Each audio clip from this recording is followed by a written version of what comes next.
Gracias a Dios por su presencia y por todo lo que ha estado pasando acá el día de hoy. Quiero platicarle que Dios ha estado inquietando mi corazón desde que terminó el año pasado. Y lo que Dios había estado poniendo en mi corazón era equiparle a usted para tener una vida victoriosa. Dígale a su compañero, yo quiero tener una vida victoriosa. Pero dígalo como si realmente lo quisiera. Sí. Ahora, ¿qué es eso? Se oye muy espirituoso, como dice un amigo. Sí. No se trata de que sea algo religioso. Se trata de que sea algo contundente y poderoso en su vida. ¿Usted cree que Jesús tenía una vida de victoria? ¿Por qué? ¿Cuál era la razón? ¿Cuál era la fuente de sus poderes, como dicen los niños de los superhéroes? ¿Cuál era la fuente de sus poderes? ¿Cuál era? Era una relación poderosa con Dios. Y a lo largo de estas semanas, desde el 31 de diciembre del 2017, que fue el último domingo, a partir de ahí para acá hemos estado hablando identidad. Hemos hablado de la vida. La semana pasada hablamos acerca de la vida Zoe que Dios nos da, y que por esta razón el plan de Dios era que nosotros nos convirtiéramos a la imagen de su Hijo. Quiero que usted vea, el día de hoy quiero empezar una serie.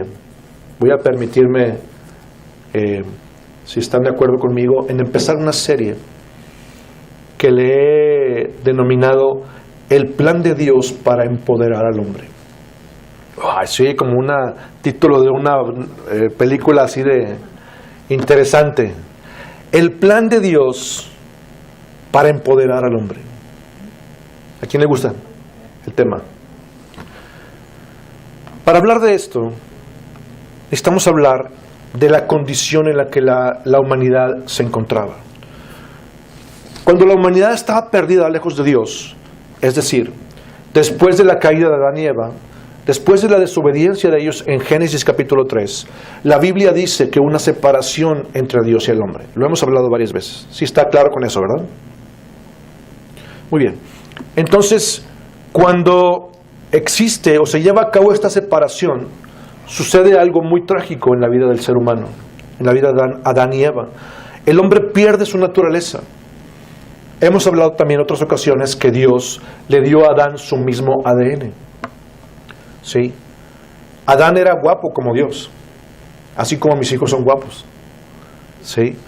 Entonces, así como los padres transmitimos a nuestros hijos, no se ríe, a nuestros hijos nuestras características genéticas, Dios depositó en Adán sus mismas características genéticas para que él pudiera ser como Dios y hacer las cosas como Dios. Ya lo hemos hablado.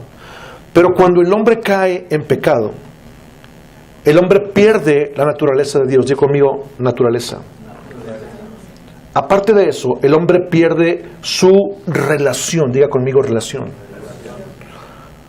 Y a causa de que pierde la naturaleza de Dios y pierde la relación con Dios, Adán se pierde también por consecuencia de los recursos de Dios. Diga conmigo, recursos. Los recursos de Dios disponibles para Adán se pierden.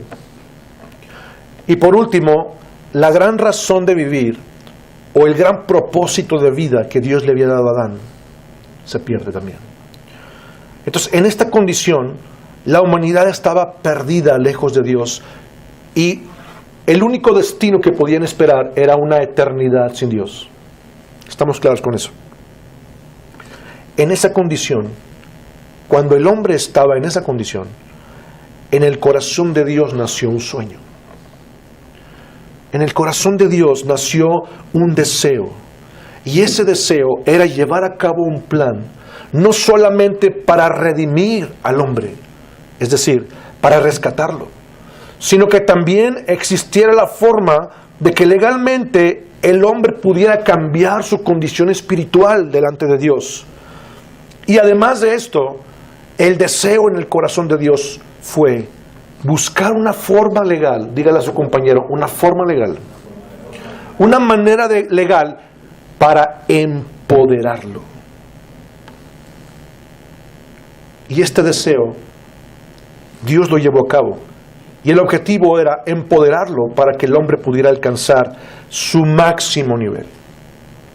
Para que el hombre y la mujer, el ser humano, pudiera alcanzar la plenitud que Dios había deseado para él. ¿Cuántos de aquí son padres? ¿Cuántos de aquí desean que a sus hijos les vaya mal en la vida? Levanta la mano. Nadie. ¿Por qué? Porque eres un padre, porque eres una madre. Y los padres, los papás, las mamás, de una manera natural, por amor a nuestros hijos, siempre deseamos que sean mejor que nosotros, ¿sí o no? Yo quiero que tengan 100 veces más de lo que yo tuve, 1000 veces más de lo que yo tuve. Y no solamente economía, una buena familia, una buena relación, un buen matrimonio, éxito en su vida, etc. En ese mismo concepto, Dios tenía el mismo deseo para sus hijos, para su creación que éramos nosotros. Él quería a cabo llevar una obra redentora para rescatar al hombre, pero además de eso, no solamente era que fuera salvo y tuviera una relación con Él, sino también Dios deseó que fuera poderoso. Dios deseó en su corazón que el hombre pudiera alcanzar su máxima plenitud. Ahora, para llevar a cabo este sueño, este deseo, tuvo que existir forzosamente una junta de consejo en el cielo.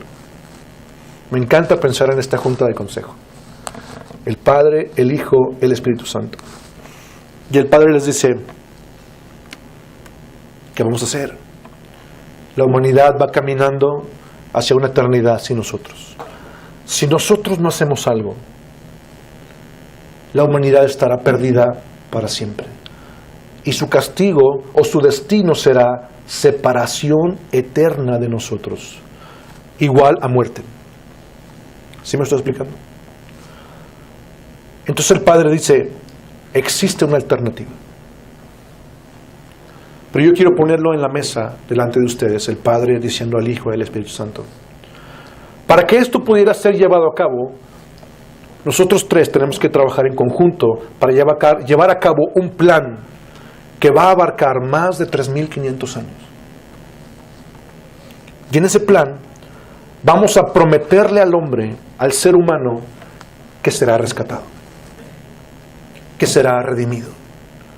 Pero además de eso, le vamos a dar una forma legal para que en base a la ley, nuestra ley, el hombre pueda ser bendecido y que alcance su máximo nivel. ¿Les gusta la idea? Y Jesús dice, claro, Padre. El Espíritu Santo dice, claro, por supuesto. Ok, ¿qué tengo que hacer? ¿Qué tenemos que hacer? Te dice, hijo, no te va a gustar lo que te voy a decir. Porque para que esto pudiera llevarse a cabo, gracias, necesitas convertirte en uno de ellos. Yo necesitaría que tú estuvieras dispuesto a humillarte a ti mismo. Dígale a su compañero, humillarte a ti mismo. A hacerte tan elemental y tan simple como un ser humano. Dejar tu gloria, dejar tu poder, dejar tu investidura de Dios y hacerte como uno de ellos para ir a obedecer nuestra ley, para alcanzar lo que ellos no han alcanzado. ¿Ok? Estoy dispuesto. Espérame, hay algo más. Esta ley deberás obedecerla todo el tiempo, toda la vida, a cada latido de tu corazón, sin fallar ni una sola vez en tu vida. Deberás honrarme, deberás obedecer la ley a cada respirar. Porque si no lo hicieras de esa manera, el plan no va a funcionar. Y Jesús dice, estoy dispuesto a ir, Padre. Voltea con el Espíritu Santo y le dice, Espíritu Santo, después de que Jesús haga su obra, yo lo traeré de nuevo al cielo y le voy a dar un lugar de honor a mi diestra. Lo voy a poner a mi lado derecho en el lugar de mayor autoridad. Y en ese momento tú serás enviado a la tierra para continuar la obra del Hijo. Y tú serás quien inspire, tú serás quien les recuerde, tú serás el que estará empoderando al ser humano para que el hombre pueda accesar a nuestro poder a través del sacrificio de Jesús, pero a través del bautismo tuyo en ellos. El Espíritu Santo dice, estoy dispuesto. ¡Wow! Yo no sé si usted le alcanza a comprender mis palabras, pero esto es algo que sucedió en el mismo momento en que el hombre cayó en pecado.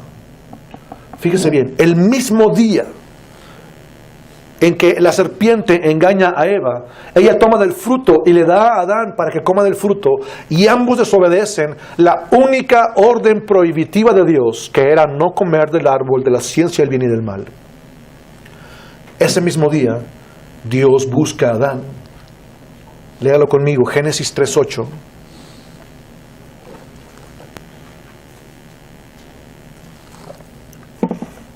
Este tema nos va a llevar varias semanas. Voy a tratar de llegar hasta donde podamos, pero es algo tan poderoso. Es un enfoque que tal vez no hemos visto de la información que ya hemos oído. Génesis 3:8 nos dice que Adán escuchó que Dios venía caminando en el huerto. ¿Alguien lo puede leer, por favor?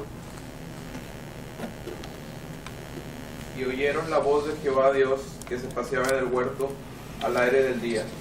Y el hombre y su mujer se escondieron de la presencia de Jehová Dios entre los árboles del huerto. ¿Qué significa esto? Gracias. ¿Qué significa? Dios venía a buscar de nuevo a Adán para la relación diaria, para tener comunión con él como lo hacía habitualmente. Y cuando no lo encuentra, empieza a decirle, ¿dónde estás tú, Adán? Una pregunta para usted. ¿Usted cree que Dios no sabía dónde estaba Adán? Claro que sabía. Pero Dios le estaba dando la oportunidad en su gran misericordia de que él respondiera. Y él responde en versículo 9, escuché que venías en el huerto y tuve miedo. ¿Cómo que tuviste miedo? ¿Acaso comiste del árbol que te dije que no comieras? Y Dios los enfrenta. Dios confronta al hombre primero. No le pregunta a Eva, fíjese bien. ¿A quién le pregunta primero? ¿A quién cuestiona a Dios primero? Adán. ¿Por qué? Como lo hemos visto en la reunión de varones, porque Adán es la autoridad. Adán es el líder y el que debe responder primero. Y Dios confronta a Adán y le dice, ¿qué hiciste? Y Adán le responde, ¿la mujer que me diste? Eva, ¿qué hiciste? La serpiente me engañó. Y la Biblia dice que la serpiente es maldecida, etcétera, etcétera. Pero hay un versículo en ese mismo capítulo, que es el versículo 15. Y yo quisiera pedirle a alguien que lo pudiera leer de una forma clara y fuerte. Génesis 3:15, por favor. Y pondré enemistad entre ti y la mujer, y entre tu simiente y la simiente suya. Esta te herirá en la cabeza, y tú le herirás en el calcañar. Gracias. Quiero que usted vea algo poderosísimo de lo que estamos hablando. Este versículo es la primera promesa. La primera promesa de que Dios rescataría a la humanidad y que las cosas cambiarían para ellos. Y pondré enemistad entre la simiente de la mujer. ¿Qué significa simiente? La descendencia. Alguien de la descendencia de la mujer, ¿sí?, va a estar en contra de alguien de la descendencia de la serpiente. ¿De quién estamos hablando? La descendencia de la mujer, Eva pensó que era Caín. Cuando Dios les promete esto, Eva lo atesoró en su corazón tanto que a su primer hijo le pone Caín. ¿Sabe usted qué significa el nombre de Caín? El nombre de Caín significa, traducido al español, lo tengo. Este es el bueno, este es el chipocludo, este es el elegido. Eso significa el nombre de Caín. Ya lo tengo. ¿Sí? Ella pensaba que Caín era la respuesta a este versículo que usted está leyendo en su Biblia. Ellos sabían que habían pecado. Entendieron que la serpiente los engañó. Tanto lo entendieron que tuvieron que ser echados del huerto del Edén. La Biblia dice al final del capítulo 3 que está leyendo usted, que el hombre y la mujer fueron echados fuera del paraíso. Había ángeles custodiando las entradas del huerto del Edén para que no entraran. ¿Usted cree que no se dieron cuenta que metieron la pata? ¿Les quedó claro que hicieron mal? Bueno, cuando les queda claro que hicieron algo incorrecto, esta promesa de redención es algo tan vital para ellos. Dios les prometió rescatarlos. Entonces quiero que usted, por favor, por un momento se dé cuenta de algo. ¿A qué horas Dios tuvo la junta de consejo? Acababa de pasar un ratito antes, si se da cuenta. Estamos hablando que fue el mismo día. La Biblia dice que el tiempo para Dios no existe. Para Dios un día es como 1000 años y 1000 años es como un día. Yo no sé cómo decirle, no entiendo esta parte, mi mente no me alcanza para explicarlo. Pero lo que sí sé es que para cuando esto sucedió, Dios había decidido hacer un plan, un mega plan para empoderar al hombre. Y ese plan para empoderarlo no solamente consistía en rescatarlo, no solamente consistía en redimirlo para que fuera salvo, sino había una parte también del plan en donde incluía darle poder, hacerlo fuerte, hacerlo líder y hacerlo alguien que gobernara como era el sueño original de Dios. ¿Me estoy explicando bien? Ahora, por favor, dése cuenta de algo. Este plan consistía en varias etapas. Tenía varias etapas para que pudiera funcionar. Las etapas durarían no solamente 3.500 años, sino hasta la fecha, estamos hablando de que lleva más de 5.500 años ese plan, según el calendario judío. ¿Sí? Y después de 5.500 años aproximadamente, el plan sigue vigente y sigue trabajando y funcionando. ¡Wow! Este plan constaría de varias etapas y cada una de ellas debería ser llevada a cabo de acuerdo a la ley. Dígale a su compañero, de acuerdo a la ley. ¿Para qué? ¿Por qué tenía que ser de acuerdo a la ley? Para que su efecto fuera legal.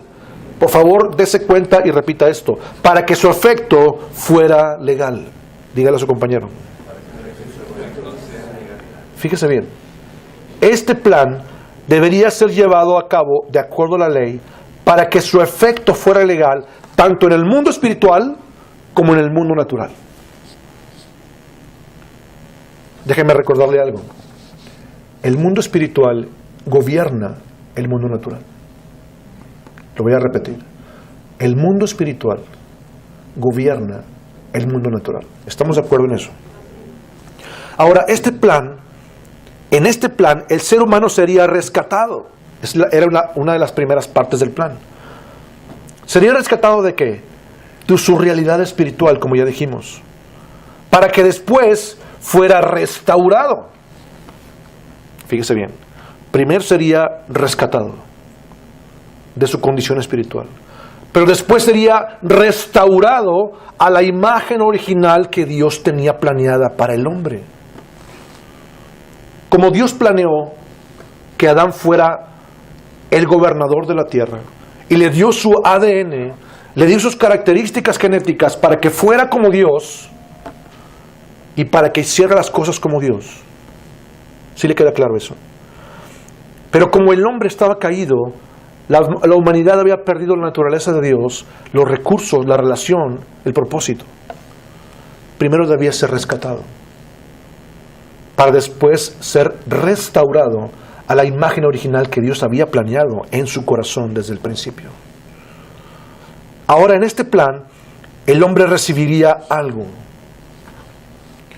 Primero sería rescatado, después sería restaurado y al final sería bendecido. ¿Cómo sería bendecido? A través de revelación y entendimiento. Dígale a su compañero, revelación y entendimiento. ¿Para qué sirve esto? ¿Cuál es la conexión entre revelación, entendimiento y ser bendecido? Muy fácil. En esta etapa, el Espíritu Santo estaría vigente. Y el Espíritu Santo, a través de la inspiración poderosa de Él mismo, traería revelación del corazón de Dios a los hombres. Traería entendimiento acerca de qué es lo que Dios desea para usted. ¿Para qué? Para que al final del plan, el sello, el broche de oro final en el hombre, y que haría que el plan funcionara, sería que el Cristo fuera formado en usted. ¡Wow! ¡Qué cosa tan tremenda! Vamos a ver varias etapas. Esto nos va a llevar varias semanas. ¿Le parece interesante este tema? No se pierda el próximo episodio. Etapa número 1, dígale a su compañero, etapa 1. Perdón y redención. Estamos hablando de varias etapas. Vamos a llevarnos varios domingos hablando de esto. Pero la primera etapa, lo principal y lo básico, el inicio del plan, era que el hombre fuera perdonado. ¿Se acuerda que dijimos que el hombre debía ser rescatado? ¿Sí le queda claro? ¿Cómo iba a ser rescatado? Tenía que ser perdonado. ¿Por qué? Porque el hombre había caído en pecado. Mire, para fines prácticos, solamente existen dos maneras de ser santo delante de Dios, o de tener santidad delante de Dios. Usted sabe que la Biblia dice que Dios es santo, ¿sí o no? ¿Sí? Es decir, Él está apartado del mal, Él no convive con el mal y Él no hace mal. Ajá. Solamente hay dos maneras de estar o tener santidad delante de Dios. Ahora, ¿por qué era importante tener santidad?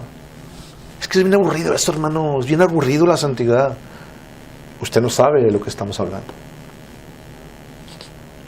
La santidad, en su contexto original, se refiere a estar apartado del mal. Y la primera vez que se menciona esto en el Nuevo Testamento es en la iglesia de Tesalónica, mejor dicho, en la ciudad de Tesalónica. Lo he comentado varias veces. En Tesalónica existía una costumbre en esa ciudad. Era una ciudad cosmopolita, era una ciudad de muchas nacionalidades, muchas personas de muchos lugares, vamos a decir como la Ciudad de México, el DF, tal vez hasta Monterrey, la ciudad de Nueva York, Los Ángeles. Son ciudades donde hay gente de muchas nacionalidades diferentes. Y por esa misma razón había muchas diferentes creencias religiosas, muchas diferentes religiones, formas de pensar. Y a las personas que vivían ahí, que tenían sus propias deidades, ¿sí?, que se dedicaban exclusivamente a adorar una deidad, se les empezó a llamar santos. No tenía nada que ver con el cristianismo. Ni siquiera existía todavía. Desde antes, como decía mi abuelita, desde antes, ya se les llamaba santos a las personas que se dedicaban exclusivamente a la adoración de cierta deidad en la ciudad de Tesalónica. ¿Sí? Es como aquí le decimos equivocadamente a los niños los huercos. ¿Sí? Los regios así somos. Tenemos ciertas palabras locales. Bueno, una de las palabras locales en Tesalónica era decirle santos a las personas que adoraban cierta deidad. Entonces, cuando el apóstol Pablo empieza a predicar a Cristo en Tesalónica, lo más común y lo más normal para la gente de esa ciudad era empezar a llamarle, estos son los que adoran a Jesús, el que predica Pablo. Bueno, ellos son los santos de Jesús. ¿Sí le queda claro? Entonces, el plan era que el hombre pudiera ser hecho santo. Solamente hay dos maneras de poder tener santidad delante de Dios. Y si usted no tenía santidad o no tiene, no puede acercarse a Dios. Así es sencillo. Usted no puede acercarse a Dios, no va a ir al cielo, ¿sí? Está frito. Pocas palabras. Entonces, para la humanidad era urgente poder tener perdón, ser rescatado y tener santidad, para poder tener acceso al Dios sobrenatural. ¿Le queda claro? ¿Me estoy explicando bien? Sí. Solamente hay dos maneras. Una, justo como le pasó a Jesús, haber nacido santo. No tiene nada que ver con equipos de fútbol. ¿Sí? Por ahí tengo un amigo que dice, que le voy a los Rayados. Dice, no, pues la Biblia dice que sed santos como yo soy santo. Ya me mató el gallo con esa, ¿verdad? Sí, pero bueno, fíjese bien, solamente hay dos maneras de tener santidad delante de Dios. La primera es haber nacido santo, y pues como que ya no nos tocó esa, ¿verdad? Esa no la alcanzamos. Solamente Jesús nació así, por obra del Espíritu Santo. La otra es ser perdonado. ¿Perdonado de qué? De aquello que nuestros padres nos heredaron. Hay un versículo muy claro en la Biblia que es 1 de Pedro 1:18. Y en ese versículo, 1 de Pedro 1:18, si lo puede leer por favor. 1 de Pedro 1:18 nos deja claro cómo funciona esto de la herencia. ¿Alguien lo puede leer por favor?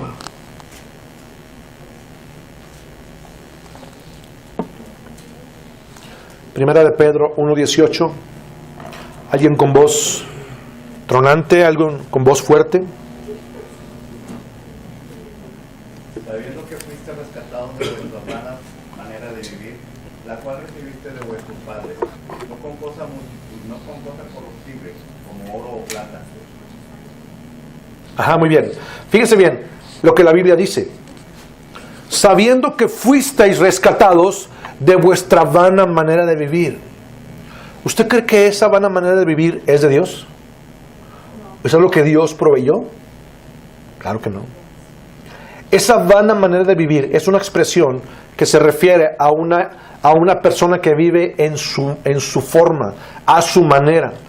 Como dice la canción, There is in my way. ¿Cómo se llama la canción? A mi manera. A mi manera. Sí, a veces la gente nos gusta eso, pero realmente delante de Dios era algo que nos tenía atados. La única manera de salir de esa vana manera de vivir que heredamos de nuestros padres, y que a su vez lo heredaron de sus padres, y de sus padres, y de sus padres, y así se va cada generación hasta nuestros primeros padres, que son Adán y Eva. Es decir, lo que nos tenía sin santidad, lo que nos tenía lejos de Dios, era el pecado que heredamos de Adán. Lo vamos a ver más adelante muy detalladamente. Pero lo que el hombre necesitaba era, en la etapa 1 del plan, ser perdonado y ser redimido. Fíjese bien lo que la Biblia dice. El versículo por excelencia cuando hablamos de este tema es Romanos 3. Romanos 3:23. Vamos a leer hasta el versículo 26, por favor. Romanos 3:23 al 26.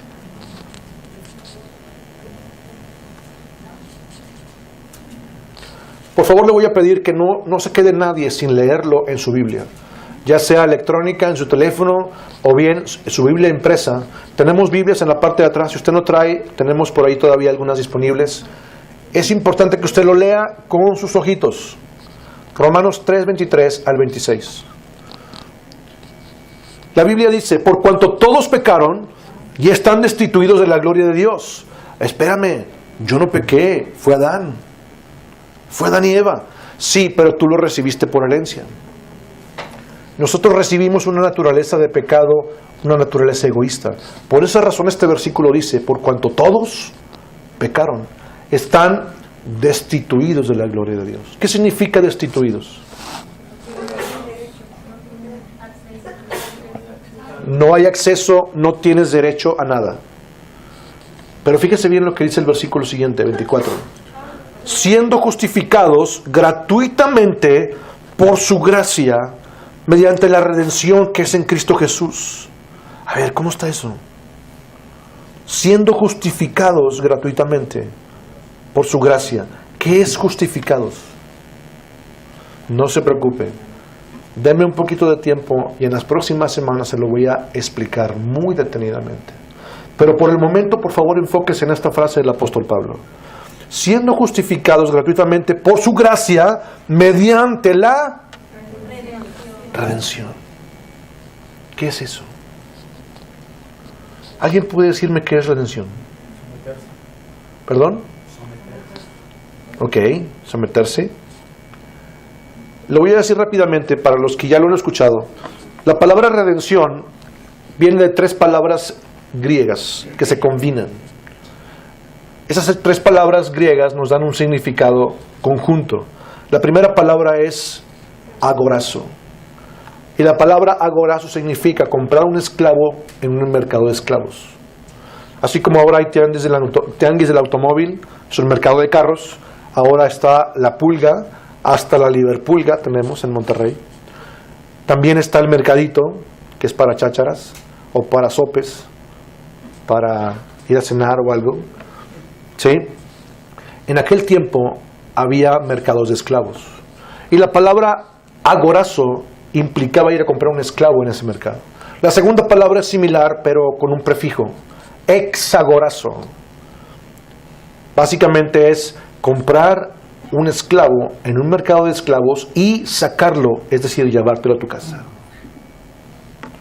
Y la tercera palabra es lutro, con doble O, que significa adquirir algo a través del pago de un precio. Si usted combina estas 3 palabras griegas, eso significa redención. Voy a permitirme leer otra vez este versículo que tiene usted en su Biblia, pero a la luz de este significado. Por cuanto todos pecaron, están destituidos de la gloria de Dios, siendo justificados gratuitamente por su gracia, mediante haber sido comprados de la esclavitud en la que nos encontrábamos, y ser sacados de esa esclavitud a través del pago de la vida del Hijo de Dios. ¡Wow! Que es en Cristo Jesús. Quiero que usted se dé cuenta que la primera parte del plan era perdón y ser rescatado, ser redimido. Continuamos con el versículo. A quien Dios puso como propiciación por medio de la fe en su sangre, para manifestar su justicia a causa de haber pasado por alto, dígale a su compañero, pasado por alto, en su paciencia los pecados pasados. Ahora vamos hacia el futuro, con la mira, es decir, Dios deseó algo para el futuro. Primero perdonarlo, redimirlo, y había una siguiente fase del plan. Con la mira de manifestar en este tiempo su justicia, a fin de que Él sea el justo y el que justifica al que es de la fe en Jesús. Oiga, es que soy bien bonito, pero no entiendo nada. No se preocupe. No quisiera meterme en este punto ahora, porque quisiera que lo lleváramos paso por paso. Este plan, este mega plan, llevó tantos siglos hacerlo, llevarlo a cabo, que es muy justo que usted lo vea paso a paso para que lo digiera y lo entienda paso a paso. ¿Estamos de acuerdo? Por el momento, quiero que usted vea que la Biblia dice que Dios deseó perdonar al hombre y redimirlo, porque era la etapa 1 del plan. Efesios 1:7, el apóstol Pablo lo dice en otra carta a otro pueblo que son los efesios, el mismo concepto. Efesios 1:7, la Biblia dice, en quien tenemos ¿qué? En quien tenemos redención por su sangre, el perdón de pecados según las riquezas de su gracia. ¿Qué está diciendo el apóstol Pablo? Es el mismo concepto. La primera parte del plan es perdonarte y redimirte, sacarte de la esclavitud. En una ocasión Jesús le dice a los fariseos, como usted sabe, en la religión judía, que ni siquiera fue instituida por Dios, así como el cristianismo no fue instituido por Jesús. ¿Sabía usted eso? Dios nunca dijo, a ver, vamos a hacer una línea aquí, todos se van a llamar, vamos a hacer una religión que se va a llamar judíos o judía. Nunca Dios dice eso en su Biblia. Dios les da una ley y el hombre hace la religión. ¿Sí? En esa religión, entre comillas, judía, existían 3 facciones o tres bandos, ¿sí? Muy importantes. El primero era los fariseos, el segundo era los saduceos y el tercero era los esenios.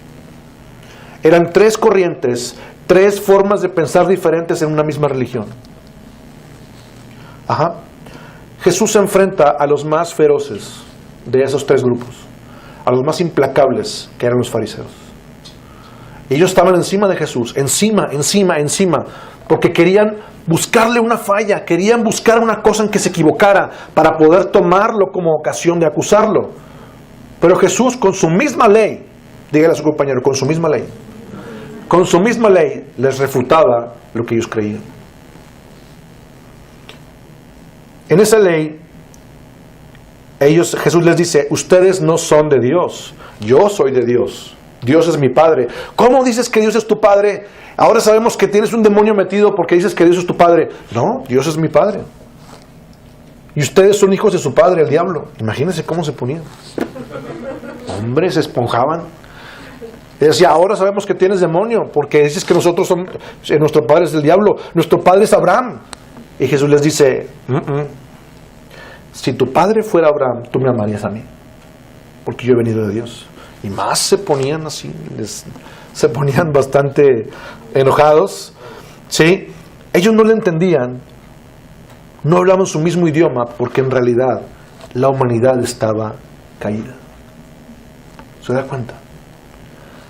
Entonces, este perdón delante de Dios, cuando Dios ideó perdonar al hombre, Dios tuvo que decidir algo.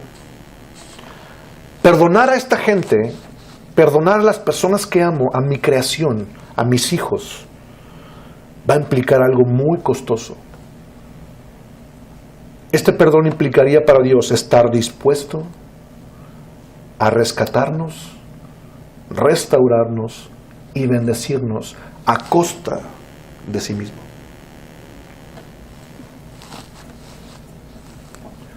¿Cuántas veces nosotros como padres vemos a nuestros niños pequeños y decimos: yo quiero que mi hijo sea ingeniero, yo quiero que mi hijo sea médico, o que tenga un negocio, o etcétera?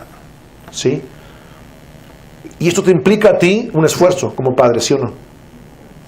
Bueno, este plan a Dios le iba a costar la vida de su propio hijo. No era fácil. Pero quiero que vea que Dios estuvo dispuesto a lo que fuera, para que usted y yo fuéramos perdonados y rescatados, que fuéramos redimidos con la sangre de Jesús. Fíjese bien lo que la Biblia dice, Romanos 8:32.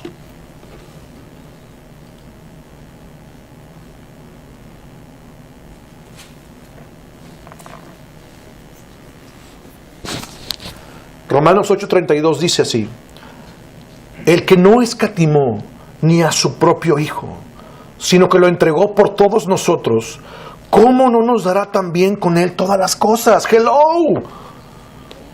¿Cuántas veces hemos pensado: es que yo sé que Dios es poderoso? Sí, yo sé que Dios es poderoso.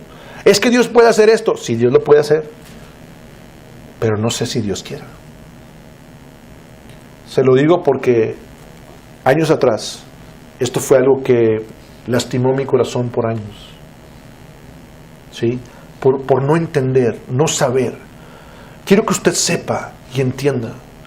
Quiero que esta revelación que estamos hablando le empodere de una forma tan fuerte a usted, que le quede claro de una vez por todas que usted ya fue perdonado para siempre. Y que usted ya fue redimido para siempre.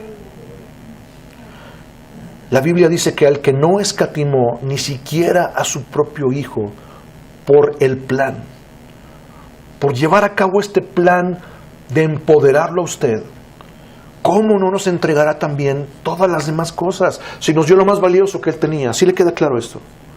Dígale a su compañero: Dios no escatimó ni a su Hijo por mí. ¿Le está gustando el plan? ¿Le está quedando claro? Vamos adelante. En esta etapa del plan, en esta etapa 1 del plan, Dios deseó que la humanidad tuviera su misma vida. ¿Quién estuvo aquí la semana pasada? ¿De qué hablamos la semana pasada?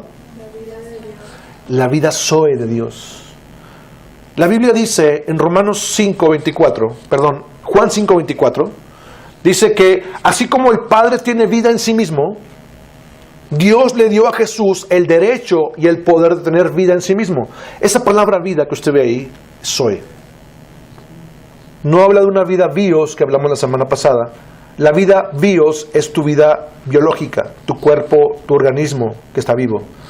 La vida psique es la vida de tu mente, tus emociones, lo que piensas, tu razonamiento.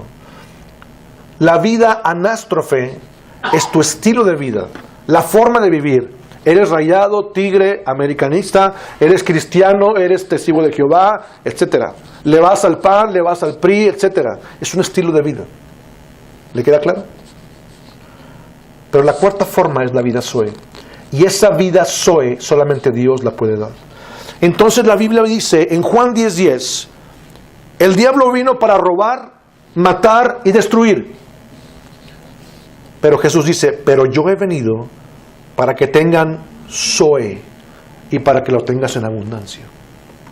Dios deseó que la humanidad tuviera su misma vida Zoe, luego de ser rescatado y redimido.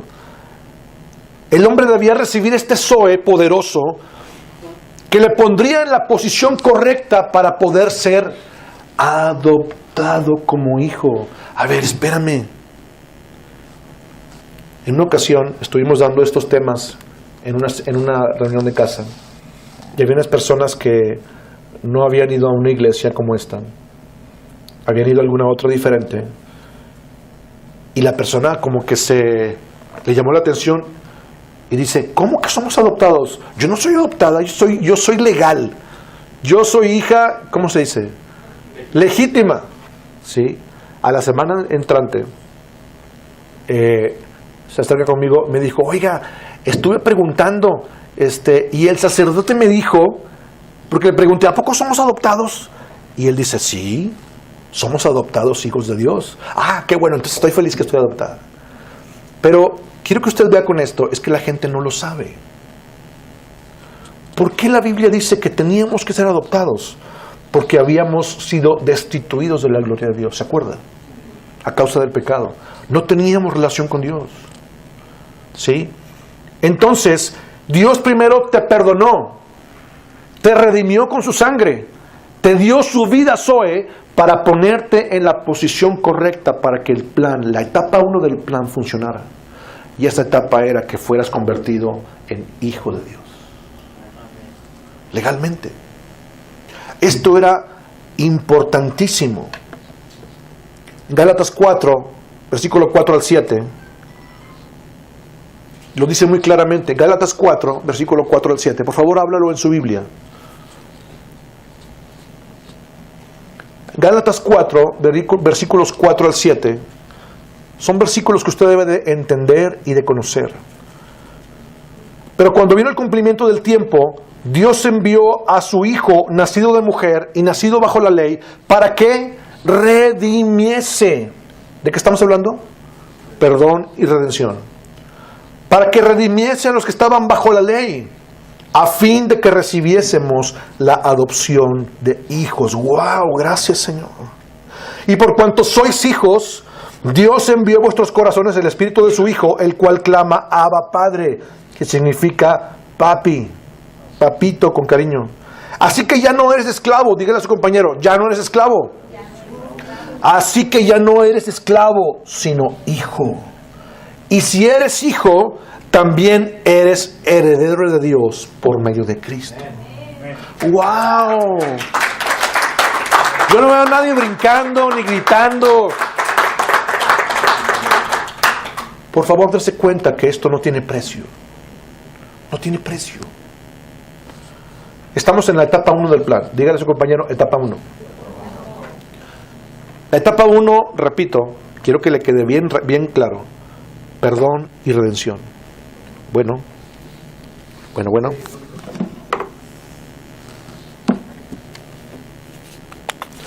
Etapa 1, perdón y redención. Y cuando Dios nos perdonó, gracias. Cuando Dios nos perdonó, nos redimió y nos dio su vida Zoe, en ese momento usted se convirtió en hijo de Dios. La Biblia dice en Juan 5:24, son versículos importantes para usted. Juan 5:24 dice, el que oye mi palabra y crea al que me envió, tiene vida eterna. Dígale a su compañero, tenemos vida eterna. Y no vendrá a condenación, mas ha pasado de muerte a vida, entre paréntesis, Zoe. Lo voy a repetir. Si usted lo puede sacar en su Biblia, léalo conmigo. Juan 5:24.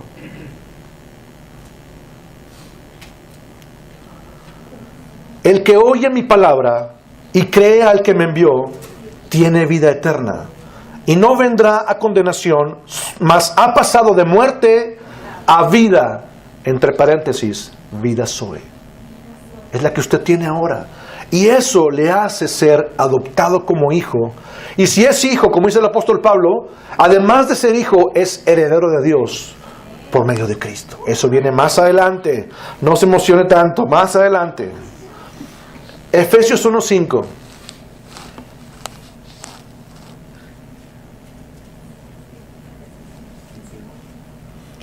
Efesios 1:5.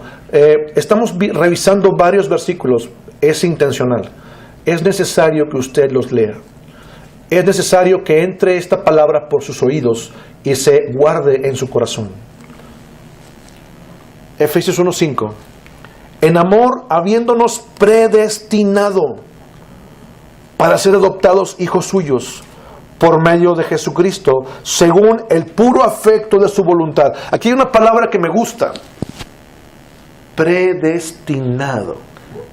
¿Alguien me puede decir qué significa predestinar? Ajá. Estaba en el plan. Fíjese bien. Esa es la definición correcta. Gracias, Felipe. Fíjese bien. Estamos hablando de un mega plan. ¿Cómo se llama el tema? El plan de Dios para empoderar al hombre. Así se llama nuestra serie. Estamos en la etapa 1, que es perdón y redención. Pero el plan de Dios era que usted tuviera lo que Él quería que tuviera. Y eso, el término correcto para eso es predestinar. ¿Sí le queda claro? La Biblia dice, usted lo está leyendo con sus ojos, que Dios lo predestinó a usted para ser adoptado como hijo. ¿Sí o no? Pero para que eso funcionara, la etapa 1 tenía que llevarse a cabo. Tenía que ser perdonado. ¿Sí? ¿Qué dijimos que significaba la palabra perdón? La palabra perdón viene de un vocablo griego que es áfesis. Y la palabra áfesis se traduce como perdón, pero el significado literal es soltar o liberar. Dios decidió soltarlo a usted de todas las cosas malas que traía. Dios decidió que a través de la sangre de Jesucristo usted fuera soltado o liberado del pecado que traía cargando. ¡Wow! Para después darle su vida y hacerlo su hijo y su heredero. ¡Wow! ¡Qué cosa tan tremenda! Por favor, denme su atención. Esto que voy a mencionar es importante. Denme su atención. Fíjese bien. Dios sabía que a pesar de que el ser humano fuera redimido, existía un riesgo. Dios sabía que a pesar de que usted fuera perdonado, redimido, que fuera impactado con la vida Zoe, que usted fuera hecho hijo adoptado, heredero de Dios con Cristo, a pesar de esto existía un riesgo. ¿Cuál riesgo? La mente del hombre seguiría programada. Dígale a su compañero, programada. El riesgo era que la mente del hombre iba a continuar estando programada a la forma de la esclavitud. ¿Sí o no?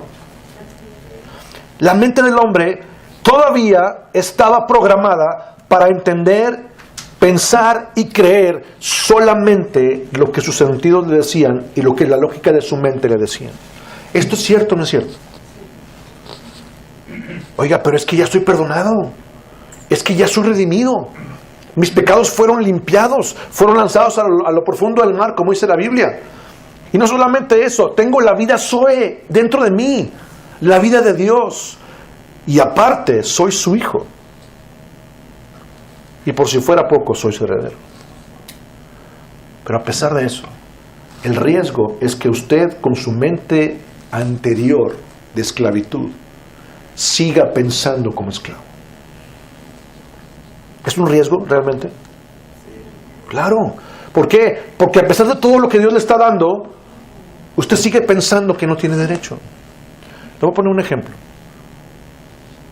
Este ejemplo lo usamos mucho en nuestro curso de Rompiendo Ciclos. Voy a aprovechar para hacer un comercial. ¿Me permite un comercial? 24 de febrero. Dígale a su compañero, 24 de febrero. Sábado 24 de febrero arrancamos Rompiendo Ciclos.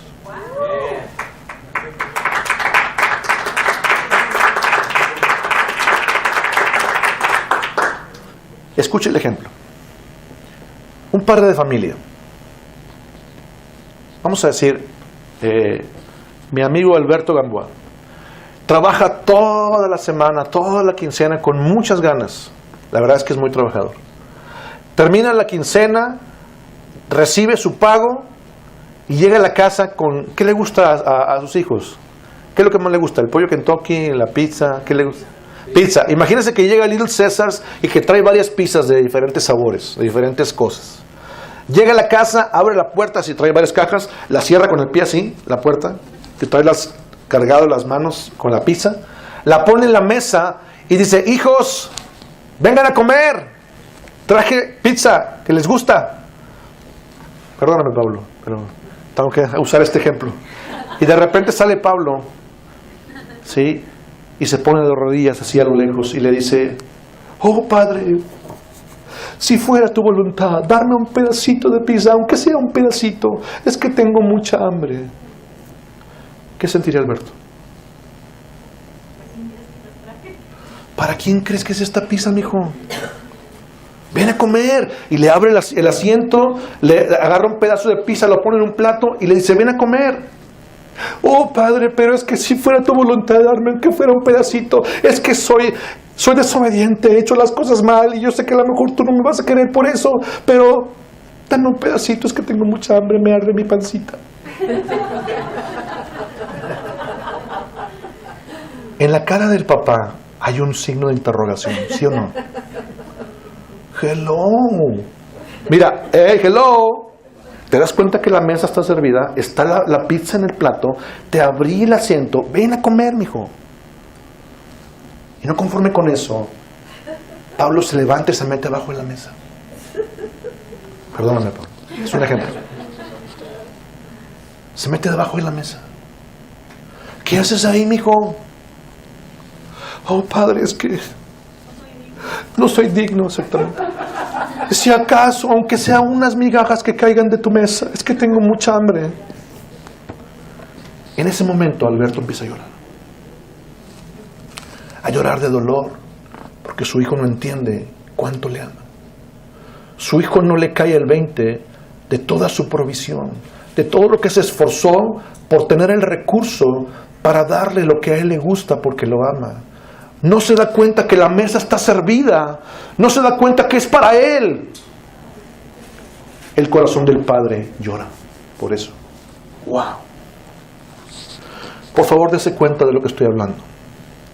A pesar de que la mesa estuviera servida, a pesar de que el hombre ya hubiera sido perdonado, redimido, rescatado, a pesar, escúcheme por favor, a pesar de que el hombre fuera hecho hijo, que tuviera la vida Zoe de Dios, el riesgo era que siguiera pensando que su lugar era debajo de la mesa. ¡Wow! ¿Tiene sentido lo que le estoy diciendo? Por esa razón, la siguiente parte del plan que vamos a hablar la próxima semana, el Espíritu Santo intervendría para llevarlos a toda la verdad. Y para convencernos de que esta es ahora nuestra realidad real. ¿Cómo que realidad real? Eso es un pleonasmo. O como dicen, es una redundancia. En mi rancho dicen rebusnancia. ¿Sí? Es un pleonasmo. Sí, pero no. A veces es necesario. Decir que existe una realidad real implica que existe también una realidad que no es real. Una realidad ficticia, es una realidad aparente. Esto que estoy mencionando, a pesar de que tu realidad real, según la Biblia y según Dios, que es la autoridad, tú has sido perdonado, redimido, rescatado, has recibido la vida sola de Dios, ahora has sido adoptado como su hijo, y aparte de eso, has sido hecho su heredero. Usted lo vio con sus ojos en la Biblia. ¿Es cierto o no es cierto? A pesar de eso, usted y yo podemos seguir pensando que ese plato de comida que el Padre nos quiere dar no nos corresponde. A pesar de eso, su mente de esclavitud puede seguir gobernando su vida. El Espíritu Santo nos convencerá. Juan 16, versículos 7 y 8.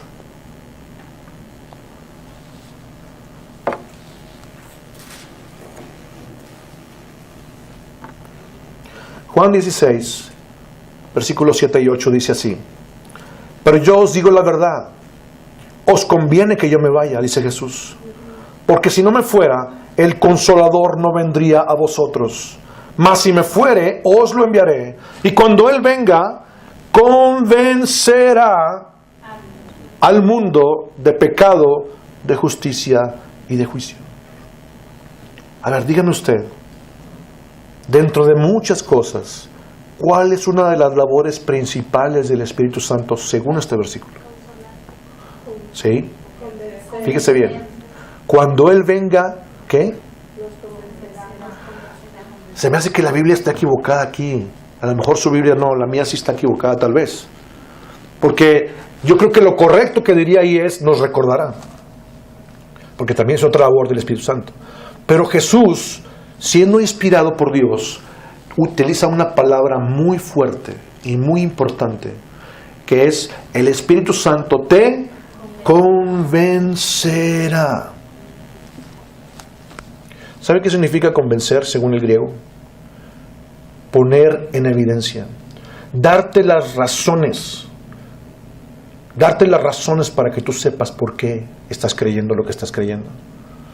Imagine usted el ejemplo: Alberto como el papá, Pablo como el niño que está debajo de la mesa. De repente viene la mamá, y la mamá simboliza el Espíritu Santo, y le habla con tanto amor, se inclina de rodillas delante de donde está el niño abajo de la mesa, le extiende los brazos y le dice: ven mi vida. Pablo con un puchero hasta acá, con dolor en su corazón porque se siente indigno. Va con la mamá lo abraza. Después se levanta la mamá con él cargado. Estamos hablando que es un bebé chiquito, es un niño pequeño. Y cuando lo tiene cargado, él está recargado con su mamá, escuchando el latido de su corazón. Y cuando él está ahí, le dice: mi vida, tu papá te trajo esto a ti. ¿Sabes por qué? Porque eres lo más importante para nosotros. Mi vida, tú como mi hijo, eres la razón de mi vida. Y le empieza a decir por qué razones caminas de él. Y cuando Pablo empieza a escuchar eso, su corazón se llena de esperanza. ¿Qué hace la mamá? ¿Qué está haciendo? Lo está convenciendo de que eso que el Padre le está proponiendo y le está proveyendo verdaderamente tiene derecho, porque es hijo y porque Él es su Padre. ¡Wow! No sé si le está cayendo este 20. Esta es la labor del Espíritu Santo, entre muchas otras cosas. Ahora, el perdón que Dios nos da, este perdón que estamos hablando, es irrevocable. Dígale a su compañero: es irrevocable. Estamos por terminar. Tengo tanto que decir. Quisiera pasarme 3 horas más acá hablándole de esto, pero la próxima semana continuaremos. La Biblia dice que este perdón es irrevocable. Esto significa que no prescribe, que no vence, que no caduca, ¿sí? Sino que su perdón está vigente hasta el día de hoy. Y quiero darle un pasaje que la verdad me llena el corazón. Juan capítulo 13. Quisiera que usted se fuera a su casa escuchando y entendiendo esta verdad profunda. Juan capítulo 13. Juan capítulo 13, versículos 5 al 10. En Juan capítulo 13, la Biblia dice que se lleva a cabo la última cena. Jesús con sus discípulos en un lugar alto, celebrando la Pascua antes de la muerte de Jesús. Estamos hablando que esto es un viernes, es un jueves. en la tarde-noche. ¿Sí? Esa noche Jesús sería apresado. Ajá. Después de la última cena, Jesús se levanta, se pone una toalla en la cintura, toma un recipiente con agua y empieza a lavar los pies de los discípulos. Juan capítulo 13. Empezamos en el versículo 5. Luego puso agua en un lebrillo y comenzó a lavar los pies de los discípulos y a enjugarlos con la toalla que estaba ceñido. Entonces vino a Simón Pedro y Pedro le dijo: Señor, ¿tú me lavas los pies? Entre paréntesis, hello. ¿Sí? Respondió Jesús y le dijo: lo que yo hago, tú no lo comprendes ahora, mas lo entenderás después. Pedro le dijo: no me lavarás los pies jamás.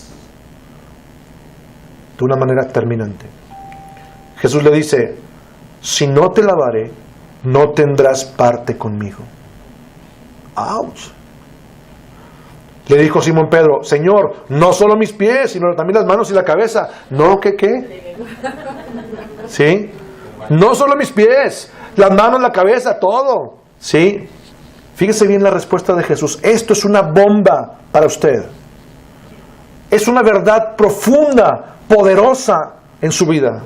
Jesús le dijo: el que está lavado no necesita sino lavarse los pies, pues está todo limpio, y vosotros limpios estáis. ¿Cuánto tiempo va a durar esto? Esta limpieza que está hablando Jesús, ¿dura cuánto tiempo? Como dirían nuestros amigos gringos, forever and ever. Para siempre. Quiero que usted se dé cuenta de qué está hablando Jesús. Fíjese bien, Él utiliza un ejemplo tan cotidiano y tan simple como lavar los pies de los discípulos para enseñarles una verdad tan poderosa y tan profunda a Pedro, que iba a ser el líder principal del movimiento de la iglesia primitiva.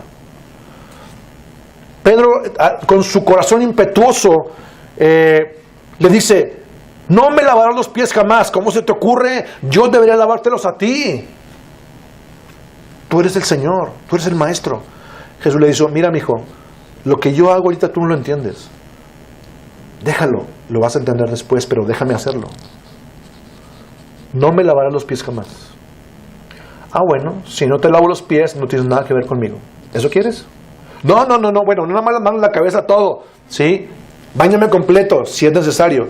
Y Jesús aprovecha el momento para decirle: si yo ya te lavé una vez, nunca, jamás en tu vida necesitarás volver a lavarte, porque ya has sido lavado con mi sangre. ¡Wow! Yo no veo a nadie gritando, ni brincando, ni diciendo nada, aleluya, o etcétera. Esta obra redentora de Jesús es tan poderosa que está vigente al día de hoy, después de 2000 años. Quiero que te entiendas esto. Cuando Jesús nos limpia con su sangre, no necesitamos volver a hacer nada para volver a ser lavados. Es una tendencia religiosa del hombre. Esta limpieza de nuestros pecados es irrevocable. Dígale a su compañero: irrevocable. Y de ahora en adelante somos nuevas criaturas. Hemos recibido el soy de Dios y esto nos prepara para la siguiente parte del plan: restaurar en nosotros su naturaleza, justamente como Dios lo hizo con Adán. Quisiera que se pusiera de pie, por favor. Vamos a pedirle al Espíritu Santo que Él nos abra el entendimiento, que abra nuestro corazón para que esto que estamos hablando se vuelva una verdad que gobierne tu vida. Cierra sus ojos, por favor. Espíritu Santo. Espíritu Santo. Gracias. Gracias por el corazón, por tu deseo profundo de rescatarnos y perdonarnos. Gracias porque el mismo día que el ser humano cayó en pecado, que Adán y Eva desobedecieron la ley, la orden de Dios, ese mismo día tú nos prometiste que nos rescatarías de esa situación. Porque tu plan era perdonarnos, rescatarnos, redimirnos, para que posteriormente pudiéramos recibir la vida Zoe de Jesús. Y esa vida Zoe nos pusiera en la posición correcta para ser adoptados como tus hijos. ¿Con qué podemos pagar eso, Señor? Gracias, Dios, porque ahora me has hecho tu hijo. Gracias porque ahora me has hecho tu heredero. Gracias porque tu palabra dice que si yo he sido lavado con tu sangre, nunca más necesitaré volver a ser lavado de ninguna otra manera, porque tu perdón es irrevocable para siempre. Gracias, Señor, porque tú nos rescataste de la vana manera de vivir que teníamos de nuestros padres. Gracias, Dios, porque tú nos redimiste, nos sacaste de la esclavitud del pecado y ahora estamos vivos para ti. Oh Dios, abrimos nuestros corazones, levantamos nuestros corazones para darte la gloria, para darte la honra, la alabanza, para poder rendir delante de ti, Señor, adoración, para poder estar agradecidos contigo por tu gran misericordia. En el nombre de Jesús, bendigo a mis hermanos con este entendimiento. Espíritu Santo, sella estas palabras en sus mentes. Graba estas palabras en sus corazones. Ya no eres esclavo, ahora eres hijo. Y ahora la vida Zoe de Jesús está en ti. Ahora no solamente eres hijo, sino eres heredero de Dios a través de Jesús. Oh Espíritu Santo, haznos entender esta verdad. Yo bendigo a mis hermanos con tu palabra. Bendigo a mis hermanos con esta revelación. Declaro que tú les bendices, Señor, les prosperas.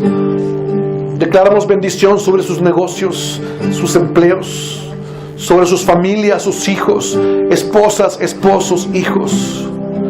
En el nombre de Jesús declaramos tu presencia poderosa en nosotros.